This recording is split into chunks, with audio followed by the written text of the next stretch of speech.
Versus Talon. Sunsfan here with Cinderin. And yeah, I'm looking at both these lineups. Cinderman, EG have some fatty McFatties. There's 4 out of the 5 heroes are mega tank. Talon, kind of the opposite. Bunch of agility heroes. Yeah, who and plays intelligence that? Heroes. Where are the...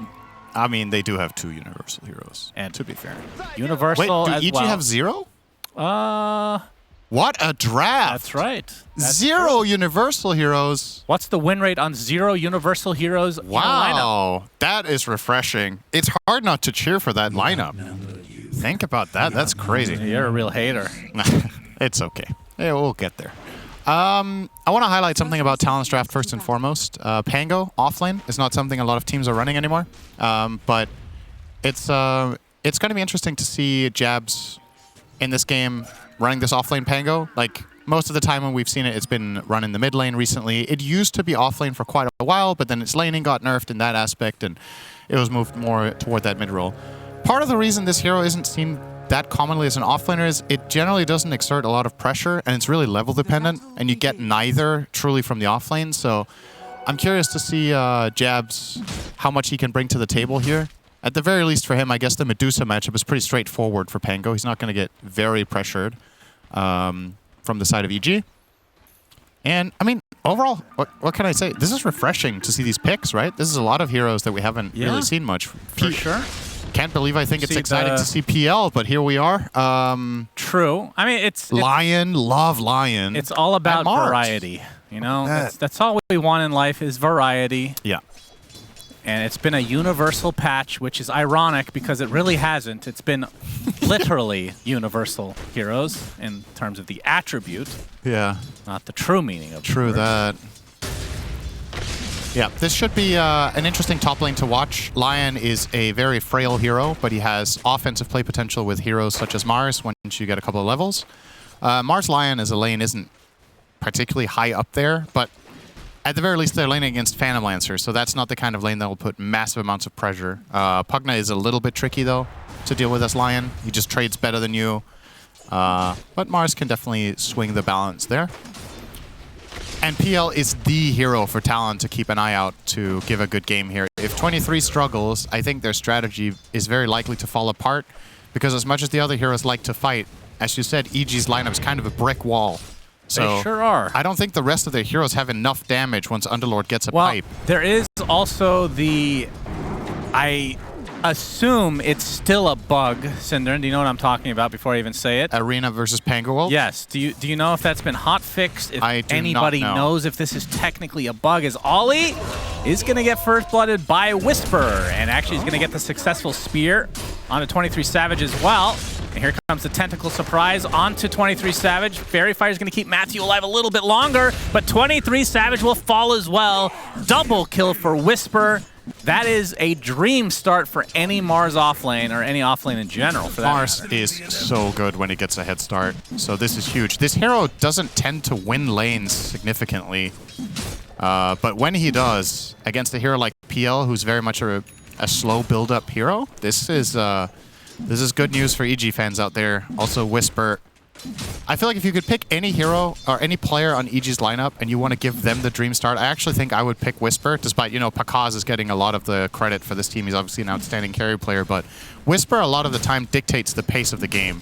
So when he gets this kind of a start on Mars, you know it's going to pay dividends down the stretch and make that space for Pakaz's Medusa this game to get nice and fat. So yeah, the bug about Pango versus Mars was, for all of Pango's history, when you're rolling up, you can, or not rolling up, when you're using Rolling Thunder, you can go through magic immunity, and you can also go through the arena wall.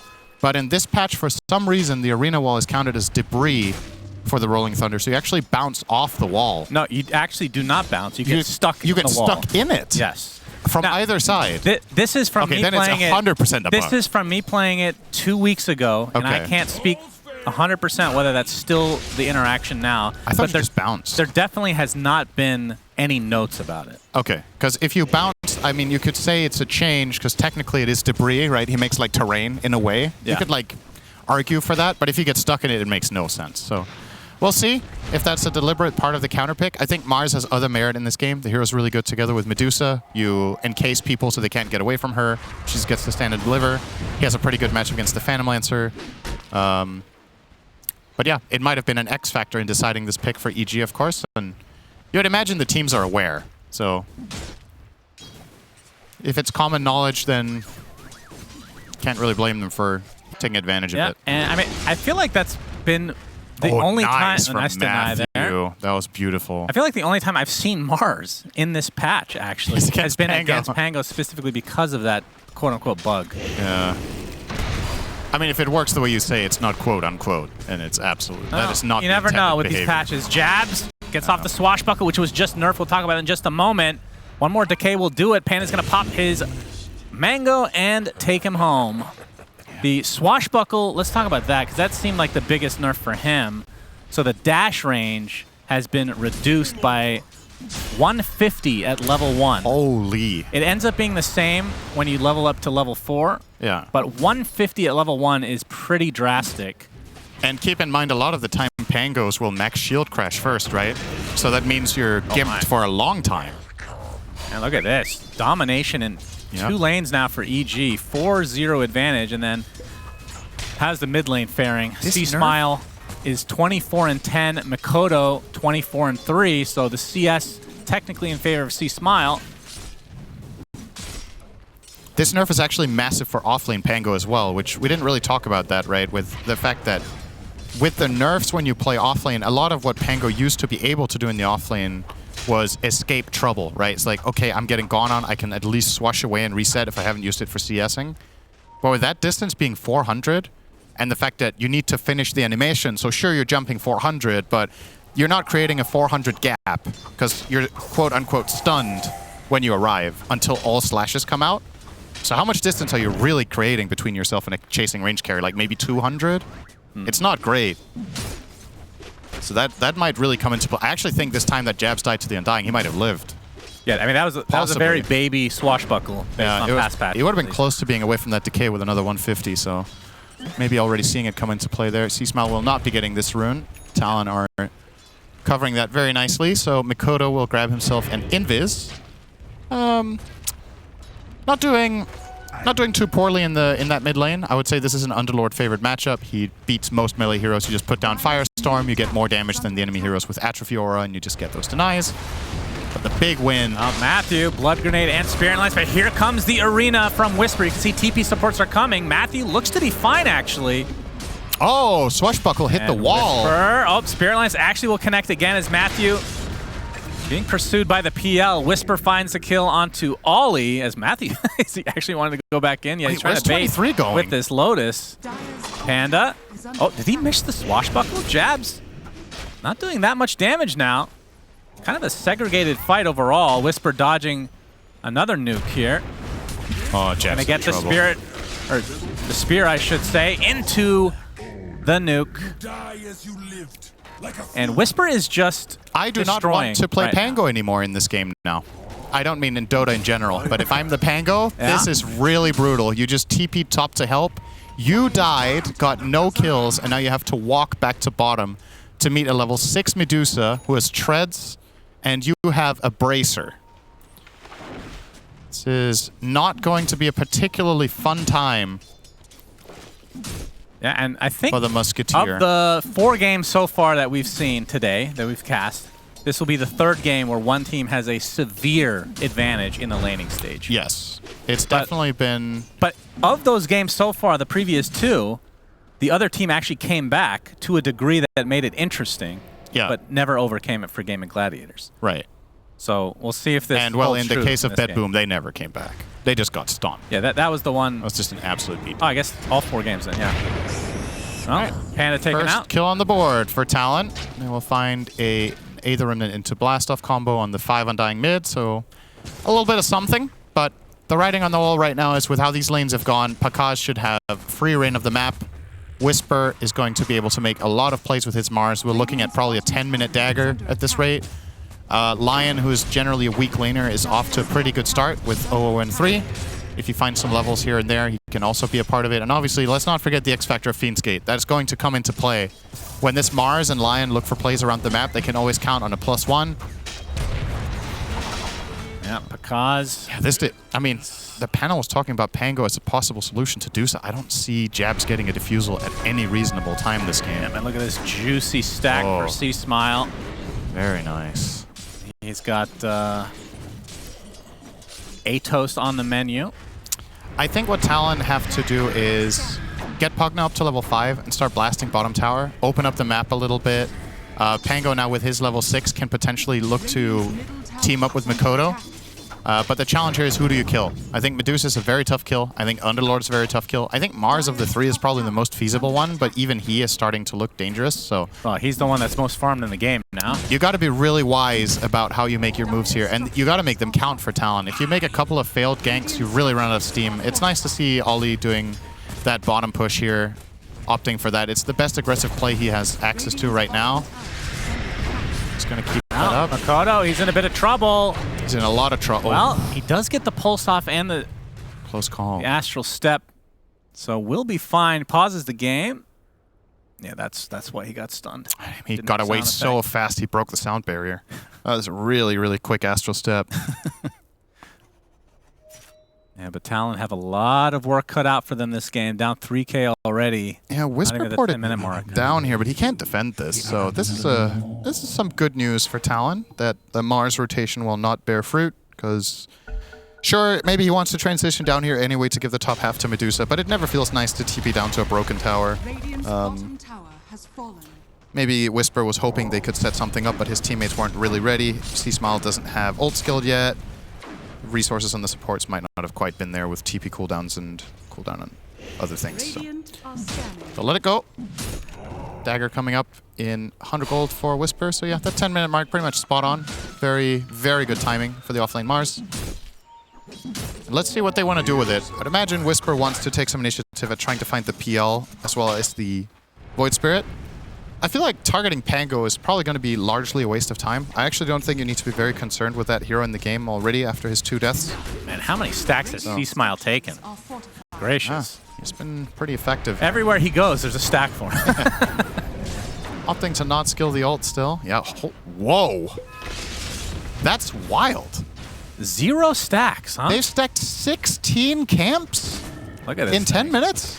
Another ancient stack. I think C-Smile took this. Maybe he didn't take this one earlier. This is what Kezu would refer to as a based cigar right there. But how does Talon not stacked once? I mean, they don't have the normal stack taking hero, I guess, but normally you still see people stack regardless. I mean, they've had enough to do with just putting out fires around the map, right? Maybe the supports haven't felt like they had the time for it. You're absolutely right. Like, it's not exactly appealing for their heroes. Maybe their concern even is, I don't know if they've thought this far, but just be like, let's not stack because they're going to get stolen. Yeah. Like the enemy team is really good at farming your stacks, too.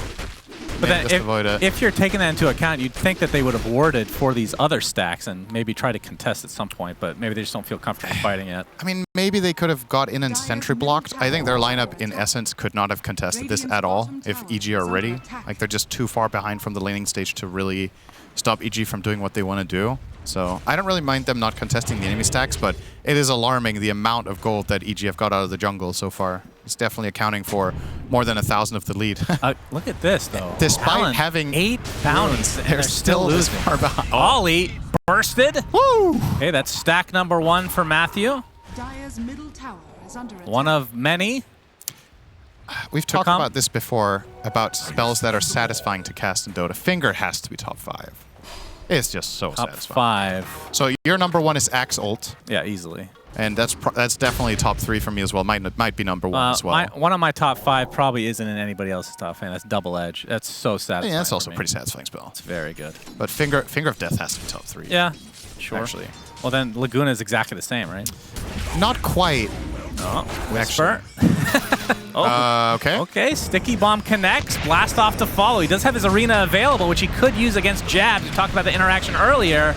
And he goes through now. All right. Bug has been fixed. Clappity clap. Whisper taken out by the swashbuckle. C-Smile makes his appearance here. And And the decay will finish him off, so Thanks, it ends up being a Panda. 1 for 2. It's like a hasted Underlord. Panda just shows up and casts one spell. Yoink. Oh. Okay, I feel I can play Pango again. Thank God for that. Thank Gaben.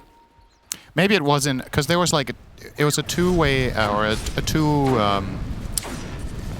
I can't find the word for this. There were two patches. There was the one that's in the client, and then there was the one that's the patch notes on Steam. Yeah, the Steam. And I think that Steam notes might have had the Pango fix, potentially, if you haven't seen that. Potentially. Because if you only read the official one in-game, there was some extra stuff. I know that much. Okay. That might have been. Yep. All right. Instant Hex. Well, they're not going to turn it into anything by the looks of it. No. Spear does hit. Give him a See little Smiles yawn. there as well. And should mention this Underlord, I mean, against all 3 cores of Talon, the pit is insane against Pango, Void Spirit, and PL. And so is the What? Atos. I really like C-Smile's Insane choice pick. to get it here. There's so much value in getting that chain. So I believe you need level 4 pit for this to be guaranteed. But what you can do with... The reason this item is good on Underlord is that you Pit of Malice. When the pit's about to expire, you Atos. And then when the Atos is about to expire, the pit kicks in again. I think you need level 4 pit. Maybe it's enough with level 3. But that combo is effectively going to be like a 6-second route on either Pango, Void Spirit, or PL, unless they start getting some status assist. Well, Pango, if he gets shard, I believe he can Pango can handle it. roll up and Yeah. then ult. Yes. But And then Void Manta Spirit, will be needed for PL. Void Spirits don't really Void buy Spirit- Kaya Sanj right now. They do go Manta though. Yeah, that's true. When he Spear. gets Manta. All right. And this is a freebie onto the Pugna, so Got the tower as well. Arena used for support, but pretty low cooldown. They're going to continue on here. We talked about this strategy being very ball-up heavy. And Oh, they actually find nice the connection combo. onto Makoto. He gets blasted into oblivion. Matthews, second stack of the game. So clean. Jabs does have Diffusal, so Pakaz does have to be a bit careful, but he is still the most farmed hero on the map. He got it faster than I expected, to be honest. Yeah. He's top net worth. What? On How's his team. Pango the richest on his team? I mean, I don't know if that's a good sign. but- No, I was going to say, that's really bad news. But how?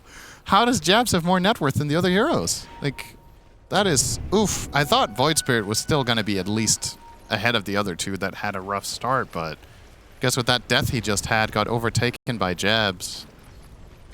Talon are going to try to make a move here toward bottom and catch this Mars. This could be successful if they land an opening there. They will. Yep, cancel the Blink Dagger, and That he did can blink. not work whatsoever, actually. No follow-through. He will have Arena in 15 seconds. We'll see if EG want to get aggressive again with that.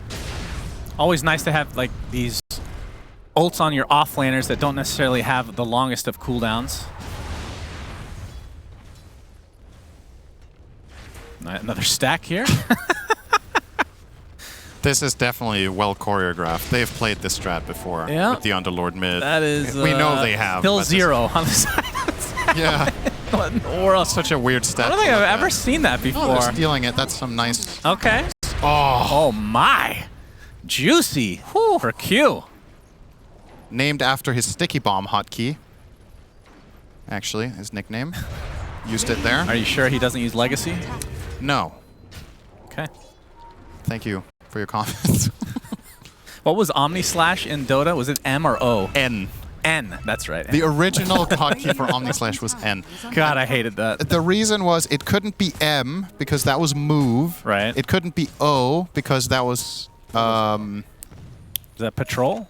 No, that was P. What was O? Shit, I forgot. That was a hotkey as well. So O was taken, M was taken for move, and then N was next, I think, in the spell name. Yeah, I think that's how it was. Yeah, that's great. Yeah. Very useful. People started using third-party software relatively early to rebind their hotkeys because Yeah. Dota 1's hotkey layout was quite something. And ultimately, it did get changed. If you use Legacy in Dota 2, Omnislash is not N. What is it then? I don't remember, but it's definitely not N. I'll tell you that. Okay, that's good to know. The one Legacy hotkey I definitely know for a fact is Fade Bolt is X. I've told you this story before. Okay. Because when I was playing with Yapzor, he would always say, I'm Xing them. When he went to KS, That's right. when he would KS with Fade Bolt on Rubik. X isn't too bad though. Oh, it's a good hotkey. Yeah, It's that's fine. not bad. I use it for my inventory. Now EG only, I mean, I say only, it's 6K lead, but it hasn't really grown. So Talon still not anywhere near the top net worth in terms of just the cores, but they are keeping the lead the same, if that makes sense, or the deficit hasn't grown at all. Yeah. So that's something. It's definitely flattened out a little bit. But it's going to get harder and harder to kill this Medusa, as we're going to see the Flesh Golem pop to help take out Roche, and Is he gonna use two? I doubt Talon will be able to contest this. Although, we do have some heroes close to the gate, but I don't think they're going to try to contest this. It's a little too dangerous, probably. It's quite a slow kill, but Talon don't know. They pinged it now, I think. They're like, nobody's on the map. Yeah. They're being effectively, I guess gifted is the wrong word, but considering nobody's defending mid tower, they kind of make the come to the conclusion that Roche must be happening. They're putting the Aegis on Pakaz. I thought maybe this was going to go on C-Smile, actually. I feel like Medusa, maybe they're concerned with the double diffusal on the horizon, right? They know there's one on Pango. They know PL must be getting one as well at some point. Has the Aegis, or sorry, the Axe for now. But, all right, time to ball down top. Are they just going to go the whole... Oh, wait, he has Butter. He does have Butterfly. They genuinely might just go high ground with this. This is a very early Butterfly. And they have the Shard on Lion, so he'll be able to mana drain away some of PL's illusions. That will be very useful. And yeah, I don't see EG stopping while the Aegis is still in Pakaz's inventory. Also has a Lotus Flower in his inventory. Gonna try to take out this Nether Ward, but it is decrept for the time being. Swashbuckle starting to come out. Blast off from Q, he gets 4-step back. Jabs actually does use his ult. Has the Aghanim Scepter, so the Shield Crash will proc. And there's the arena. Oh, very nice arena on basically the entirety of Talon. Astral Step to get away, though, so they do find their distance, and the only casualty is the Techies. Pakaz now completely out of mana, not wanting to use this Aegis quite yet. So EG likely will be reset, so a successful defense from Talon.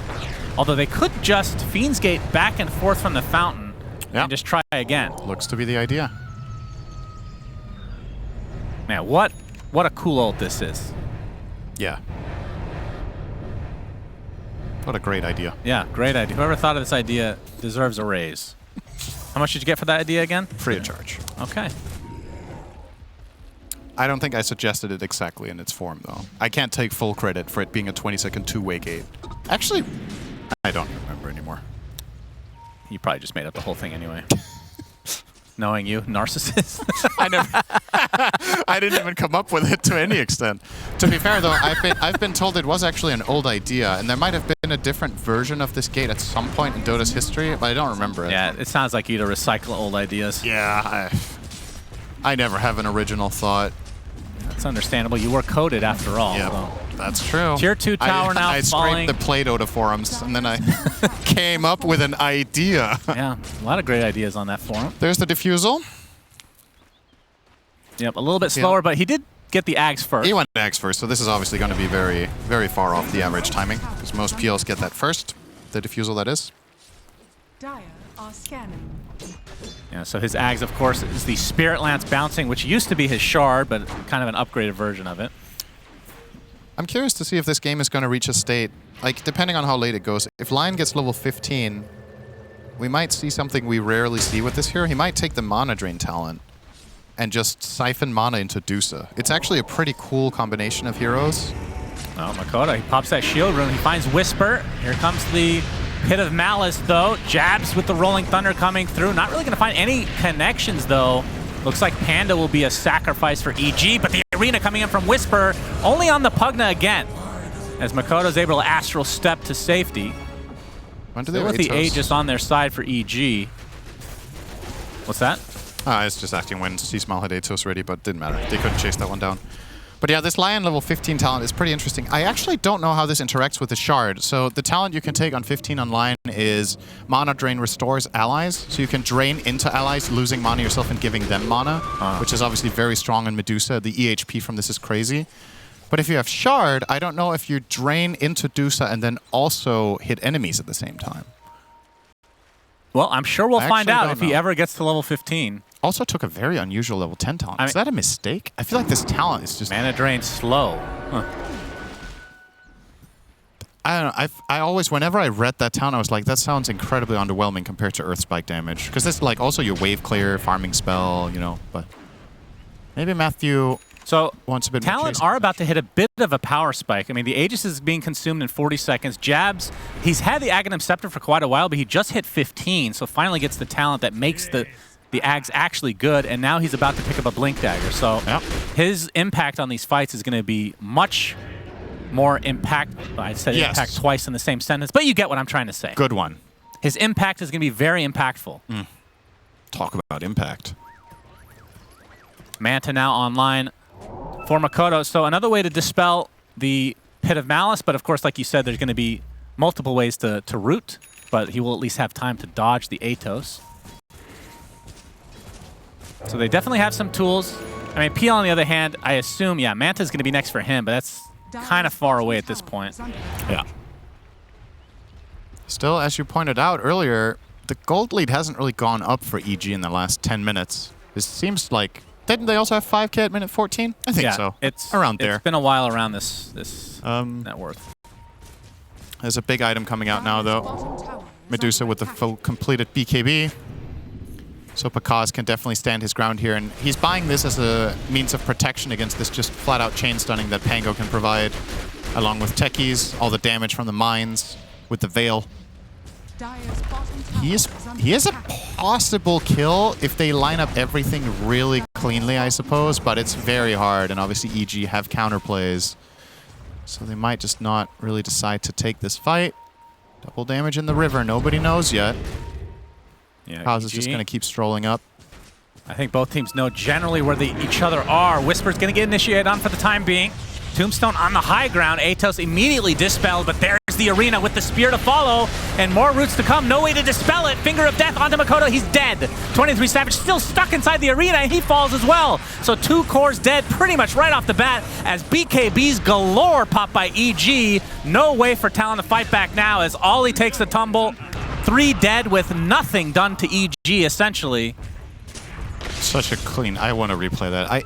There's something so satisfying about watching a Mars combo where the spear is cast first. Like, he just blinks on top, spears, instantly forms the arena, and gets that pin right away. There was no way to react there once that blink came out. So look at this beauty here. Boom. So clean onto the Void Spirit. Just inhuman to react to that. You just can't. Even if you could, the cast time is too long. It's actually just flat out impossible. So Whisper with a huge play there. Only downside for EG is it's early enough that Talon will respawn very quickly and thus be able to defend. Unfortunately, just 4K net worth gained. Probably not happy with that. Very unlucky indeed. That does seem a little low, actually. They got 2 core kills. How much gold do you want them to get? Yeah, more than that. Look at Whisper there. Well, I guess part of it is because they tried to go high ground. They didn't really end up farming while they were dead. So usually the lead grows a little bit more than that. It's 6K. They went from 5 to 11. Okay, yeah. And yeah, you saw the damage breakdown just then. Whisper absolutely crushing it with that early advantage. We talked about it. When you give this guy a good head start on EG, he's gonna make it worth your while. He's been making some really cool Mars plays this game. It's also... This hero's just really satisfying to watch. I think it has had its time, right, where it was like first phased or first picked. I don't know about you, but I never really got fatigue with this hero compared to other. No, I agree. Oh, I've watched this for the 1000th time, or played against it for the 1000th time. Mars, there's just something beauty in the simplicity and the impact, the way it all plays out. This hero just doesn't get boring to me to watch. So. Yep, I agree. It's cool to see it having a good game here. Amar basically got it nerfed originally, right? He's also... His playstyle on it was also very unique. It was. Most people were playing Mars as like a teamfight initiator with Refresher, and Amar was just like, what if I just go Ags Daedalus? And I just walk into people?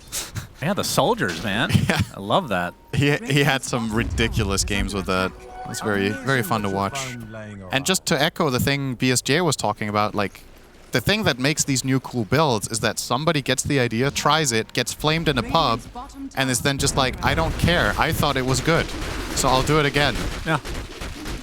Nobody was buying Ags on Mars. Well, Thompson got flamed how many times before he won TI for buying Diffusal on these random-ass heroes? Yeah. Look at him now. Yep. Still will always remember that gyro diffusal against Bristle. Bristle, Weehaw yeah. Bristle. Yep. The 10K lead for EG. It feels like every time they fight, their lead goes up, but then it just remains at this point. So Talon doing a really good job of staying in this game despite losing these fights. This could become dangerous, though. Roche is close to spawning. This smoke from EG is actually really nice. If they've managed to set up some sort of vision here, if they find any pick, it could just give them the imminent Roche. Okay, it's 70 seconds away. Did you realize they only have 4 kills? Does it feel like they only have 4 kills? Yeah. Really? Yeah. It really does. I don't remember the last time they killed anybody, so that's We did talk about how tanky EG is. As here comes the rolling thunder. They're able to get their 5th of the game. This time on to Leon. And Jabs, well, do they have a way to kill his tombstone? Not really, but they still want to fight it. And apparently Swashbuckle will not hit Pakaz. So they'll have to reset, but here comes the arena again. Techi's going to take the brunt of the damage, and you can see the root applied to Makoto. Will be able to dissimulate. Next to the tombstone, though, as the illusions continue to pound on him. Trying to limp away right now. Looks like he will be okay, but you can see Jabs caught out initially, but they don't have to be close enough to actually pursue any further. So after all that, it's just a 1-for-1, and supports being the 2 deaths. Really important there for Panda that he got the tombstone off. I think that fight could have got really good for Talon, but they got dissuaded by that vision advantage and, of course, the zombies piling on them. They had to kind of back off and let it go. Despite getting a good jump, they were the ones with the good ward there, so they got to just immediately blast the lion, but couldn't really find any extras. Roche is now spawning. C-Smell will see it. And now the clock is ticking. 34 seconds. Oh, boy. Should be fine if nobody interrupts.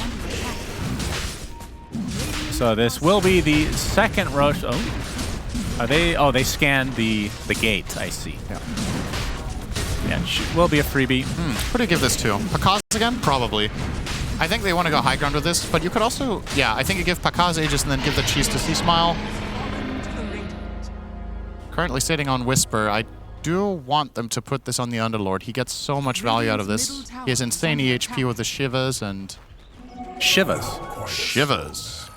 Yeah, the longer he stays alive, the more damage he can do thanks to his Atrophy aura. Yep. And then that's when the buildings really start.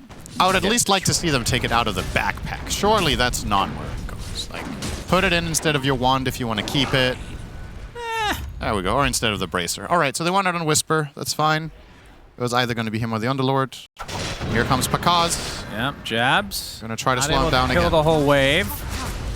They're going to be spamming goes to work. You can see Ollie trying to use his shard. Yeah, wasn't in range. Pretty underwhelming shard. But definitely has its use cases. I'm actually surprised that wasn't in range to drain those Illus there. I thought it was, but maybe just outside. Backdoor protection kicks in. They'll have to wait for this next wave, but they are smoked behind him, and I would assume they're looking for the jump. They actually popped the pipe, so they're definitely going to go in now. Oh, they actually caught the PL here a bit. Yeah, Makoto. Not going to go on it, though. Holding the Medusa in place, and this pit is going to provide some cover for Pakaz. He's out drained of all his mana. Oh, man, he's getting really low. Obviously still has the Aegis, but does not want to consume it yet. Pass him the cheese. Yeah, the cheese was passed, or was that the Lotus? I think it was a Lotus only. Jabs uses his ult. They're going to be able to take out the Lion at the start of the fight again. Here comes the arena onto 2 from Whisper, though. Ollie still alive somehow, trying to drain as much as he can, but the pit onto 3 heroes now, as Pakaz and company continuing to just right-click away. And they're going to be able to take out Jabs in tow. 3 dead. Make it a 4th very shortly if they can find this PL. Finally gets that Manta off, but 23 Savages cannot withstand this. And that's 4 dead for Talon, and that might just be game.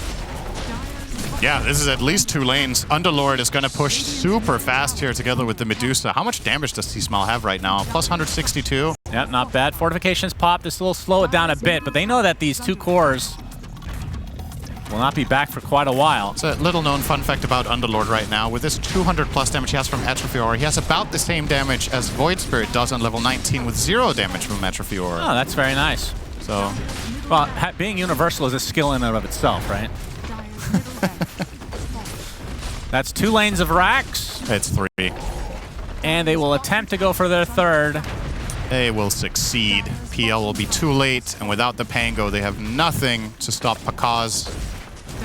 I'm cleaning house Mars here. has the refresher. Oh, backdoor Actually, protection. okay, the Cinderin wave. kicks in again. Oh, the wave Cinderin mid. pulled a Cinderin. Wait, the wave mid actually got close enough. They could have got Megas. That seems kind of far away from Yeah, the you'd be accident. surprised how far away it is, actually, that cutoff, but I am surprised. yeah. You just said I literally said I was surprised, and you said you would be surprised. Yes, that is correct, actually. I am surprised. I like making correct statements. So 1 range racks remains for Talon in this game number 1, where they've gotten 6 kills, which to me has felt like they've gotten more, but maybe it's just Lion that's been dying over and over and over. He has It's half 3 of his them. deaths. Half the deaths are on him. Whisper now rocking the refresher orb, so with the cheese, he's guaranteed to be able to use 2 ults, 2 BKBs. So and- was it a Lotus that was passed on then, I assume? Yeah, it was the Healing Lotus. It was a pretty big one, too. I think it was Probably a probably greater. just a greater, yeah. Well, the Tormentor's available for EG to take if they want. Of course, the Aegis only has 1 minute, 10 seconds left on it. So they'll probably just go for the range racks. And Here Talon, comes I would Pakaz. assume, will try to defend here. Pakaz, You think so? I assume they will try to defend here. Rolling Thunder comes out. Here's the arena from Whisper. Looks like the Techies will be the first to fall in all likelihood. He's going for the second arena here pretty soon. And there it is. They get the range racks as well. And that is mega creeps for EG. As Matthew was having a 1v1 battle against PL, and I guess technically gets the better of it as When Matthew the survives, GGs come out. when Matthew survives, you know it's over. All right, this fight we didn't kill Lion. Let's tap out.